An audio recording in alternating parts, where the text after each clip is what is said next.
Treasury താഴിട്ട് പൂട്ടി താക്കോൽ പോക്കറ്റിലിട്ടുകൊണ്ടാണ് ധനകാര്യമന്ത്രി നടക്കുന്നത്. ദയനീയമായ സ്ഥിതിയാണ്.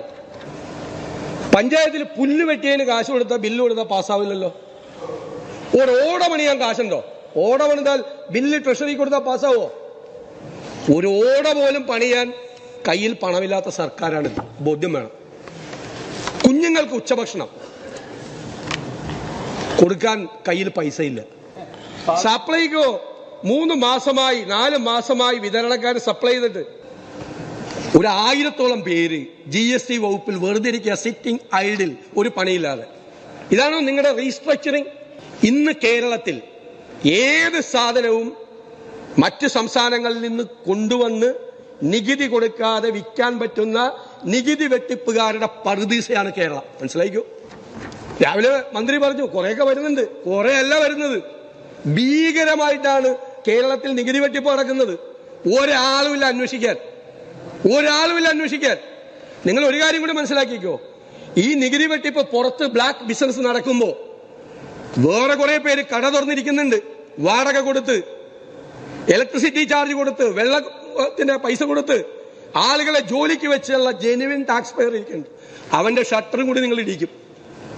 ഈ ബ്ലാക്ക് ബിസിനസ് കേരളത്തിൽ നടക്കുമ്പോൾ ജെനുവിനായിട്ടുള്ള കച്ചവടക്കാരന്റെ കട പൂട്ടിപ്പും. അവനാണ് നമുക്ക് ടാക്സ് തരുന്ന നികുതിദായകൻ.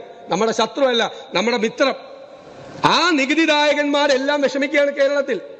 നിങ്ങൾ സ്വർണത്തിൽ നിന്ന് നികുതി പിരിക്കാൻ, ഇന്ത്യയിൽ ഏറ്റവും കൂടുതൽ സ്വർണം വിൽക്കുന്ന സ്ഥലം കേരളമാണ്. ഇന്ത്യയിൽ ഇമ്പോർട്ട് ചെയ്യുന്ന ഗോൾഡിന്റെ 28% കേരളത്തിലാണ് വിൽക്കുന്നത്. നിങ്ങളെ സ്വർണം ഇത്രയും മാത്രം ബ്ലാക്ക് നടക്കുന്ന ഈ കച്ചവടത്തിൽ അതിനെ നിയന്ത്രിക്കാൻ നിങ്ങൾ ചെറുവിരൽ അനയ്ക്കോ? നിങ്ങൾ ഒന്നും ചെയ്തില്ല. നിങ്ങൾക്ക് 5000 കോടി മുതൽ 10000 കോടി വരെ മിനിമം കിട്ടുമായിരുന്നു. വേറൊരു റിപ്പോർട്ട് പറഞ്ഞിരിക്കുന്നത് 18000 കോടി കിട്ടുമെന്നാണ് കേരളത്തിന്. അത്രമാത്രം സ്വർണം വിൽക്കുകയാണ്. പിന്നെ എന്താണ് നിങ്ങളുടെ ടാക്സ് അഡ്മിനിസ്ട്രേഷൻ? നിങ്ങളുടെ നികുതി പിരിവ് എന്താണ്? ഒരു ഗവൺമെന്റിന്റെ പ്രൈം ഡ്യൂട്ടിയാണ് ടാക്സ് കളക്ഷൻ എന്ന് പറയുന്നത്. Prime duty. കാരണം പണം നികുതി പിരിച്ചിട്ട് വേണം ജനക്ഷേമ പ്രവർത്തനങ്ങൾ നടത്താൻ, വികസന പ്രവർത്തനങ്ങൾ നടത്താൻ. Mister finance minister, you have miserably failed. താങ്കൾ പരാജയപ്പെട്ടു. താങ്കൾ ഇനിയെങ്കിലും അത് ഇംപ്രൂവ് ചെയ്യാൻ വേണ്ടിയിട്ടുള്ള ശ്രമം നടത്തുക. ഞങ്ങൾ എത്ര പ്രാവശ്യമായി ഇത് പറഞ്ഞു? ഞങ്ങൾ പോസിറ്റീവായിട്ടല്ലേ ഓരോ കാര്യത്തെക്കുറിച്ച് പഠിച്ചത്? ഞങ്ങൾ ഇതൊക്കെ പോസിറ്റീവായിട്ടല്ലേ പറഞ്ഞത്? നെഗറ്റീവായിട്ടാണോ പറഞ്ഞത്?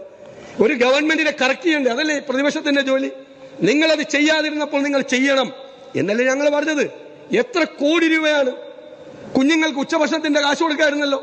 ഈ സാമൂഹ്യ സുരക്ഷാ പെൻഷൻ മുഴുവൻ കൊടുക്കായിരുന്നല്ലോ.